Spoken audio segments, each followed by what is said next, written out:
irmãos e irmãs, muito boa tarde, mais uma vez sejam todos bem-vindos aqui nesse nosso canal Kardecizando de Pequenas Palestras Espíritas. Hoje nós vamos falar sobre o tempo de Deus, mas antes de mais nada, para não perder o costume, já peço logo a vocês. Primeiro, inscrevam-se no canal. Aí, se inscreveram? Agora aperte o botãozinho de inscritos para vocês receberem as notificações e depois compartilhem à vontade para ajudar o canal, ok, meus irmãos? Bom, dito isso, vamos então para o tempo de Deus. O que é o tempo de Deus? Nós, humanos, hoje nem sabemos mais o que é o tempo de Deus. A gente mal sabe do tempo humano, do nosso tempo, do nosso cotidiano. Mas o tempo de Deus, nós já esquecemos há muito tempo. E a importância do tempo de Deus, principalmente. Por isso nós vamos falar sobre isso hoje. E eu começo falando assim, conheci uma pessoa que está com uma irmã à beira do desencarne, por uma doença gravíssima. Não tem mais retorno, morrerá assim, de qualquer jeito. E essa pessoa fez um comentário assim, por que será que Deus deixa a pessoa ficar assim, sofrendo desse jeito? A gente já sabe que não tem mais volta. Quer dizer, ela já sabe que tem mais volta, mas Deus não sabe, né? Mas muito bem. E a pessoa fica assim, a família toda nessa agonia. Isso é uma tristeza, uma angústia muito grande. Ouvindo essas palavras, a conclusão que eu tiro é a seguinte: tanto o doente que está ali desencarnando, como a família que está ali realmente angustiada com aquilo, há um sentimento de desconhecimento do tempo de Deus, né? Às vezes o doente está ali, coitado, desesperado, com medo de morrer, está pedindo para não morrer. E a família, às vezes, está até pedindo mentalmente para ele morrer. Por quê? Porque ambos desconhecem o tempo de Deus. Quer dizer, nós desconhecemos o tempo de Deus. A gente tem tempo para nascer, para viver, para morrer, o tempo de Deus. A gente pode até precipitar isso aí, mas o tempo de Deus não é o nosso, não é mesmo? E o outro exemplo disso aí, nós temos aqui, de alguém que não se conformou com a proximidade da morte, eu vou falar sobre o rei Ezequias. Aquele rei Ezequias, rei de Judá, no tempo de Isaías, adoeceu gravemente, uma enfermidade mortal, provavelmente um câncer, né? E iria morrer, não tinha jeito, né? Aí o que aconteceu? O profeta Isaías chegou até ele, Isaías, filho de Amós, e falou assim: assim diz o Senhor.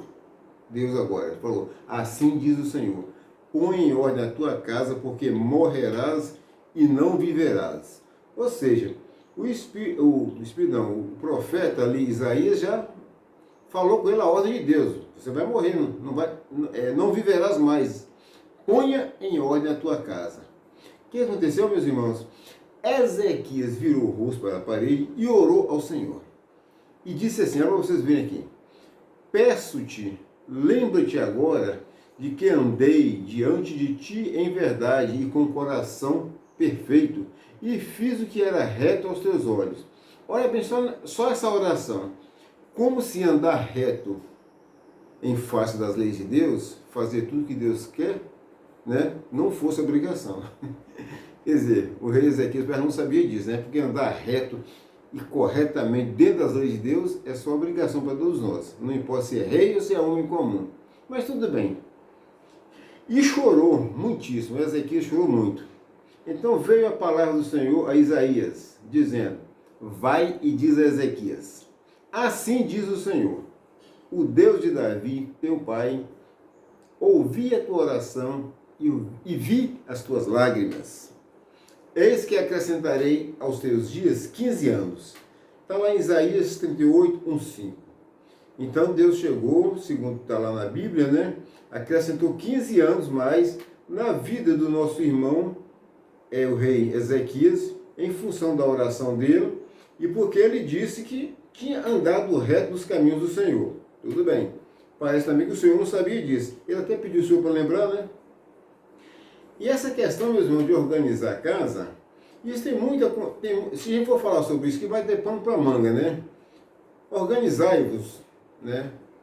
Preparai todas as coisas necessárias, estabelecer uma casa, põe uma casa em ordem, uma casa de oração, uma casa de jejum, tudo isso que eu estou vendo aqui são comentários de muita gente. Mas não é esse o nosso interesse, né? Cada um deduz aí o que bem quiser.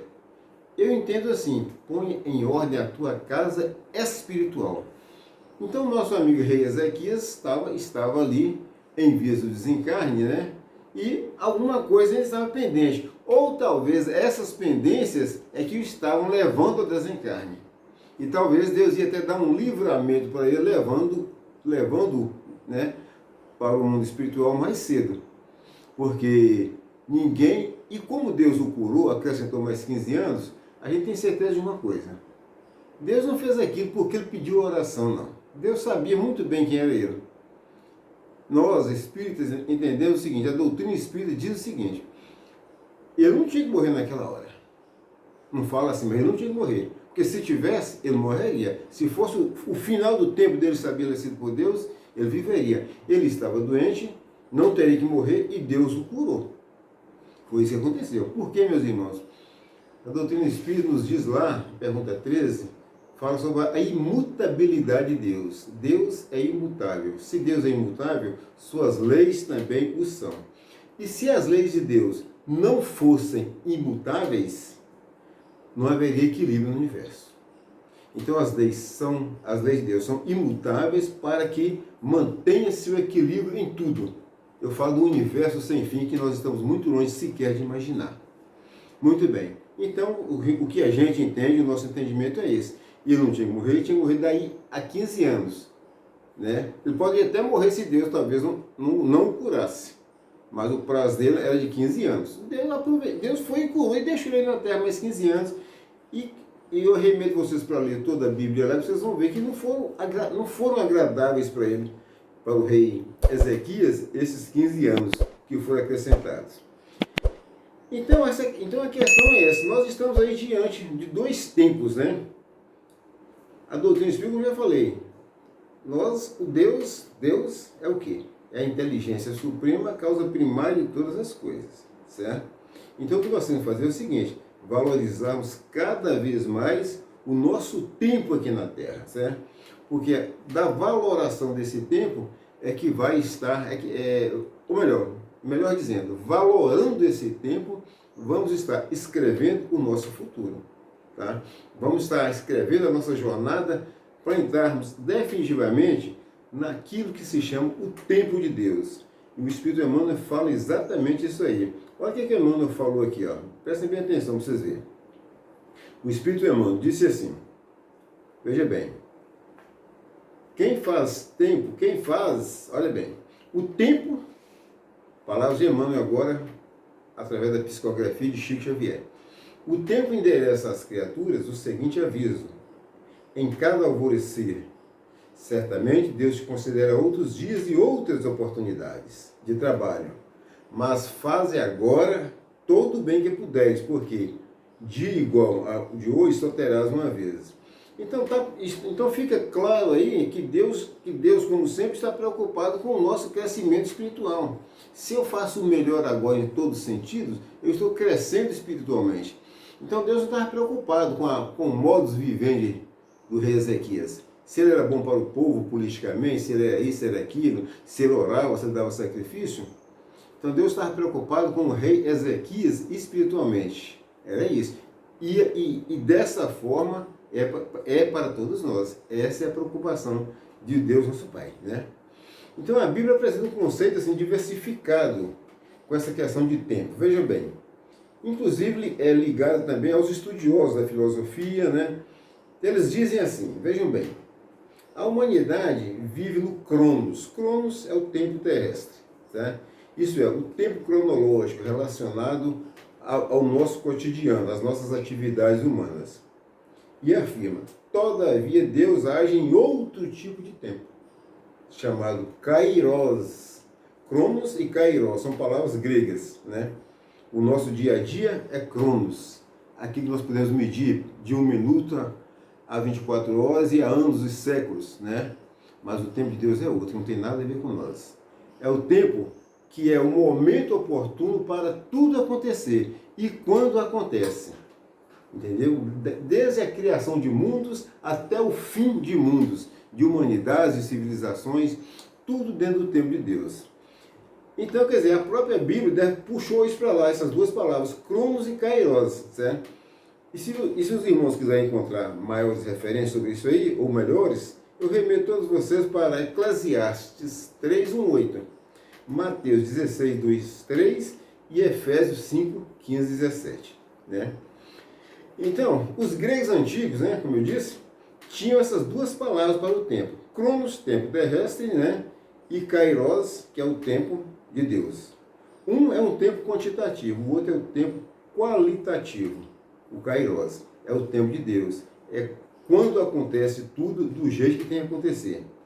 Então, meus irmãos, ambos esses conceitos delineados, Cronos, Kairos, ou outras palavras que quiserem dar, eles têm uma finalidade para nós. Devemos ver isso como uma única finalidade, não com palestras bonitas, nada disso.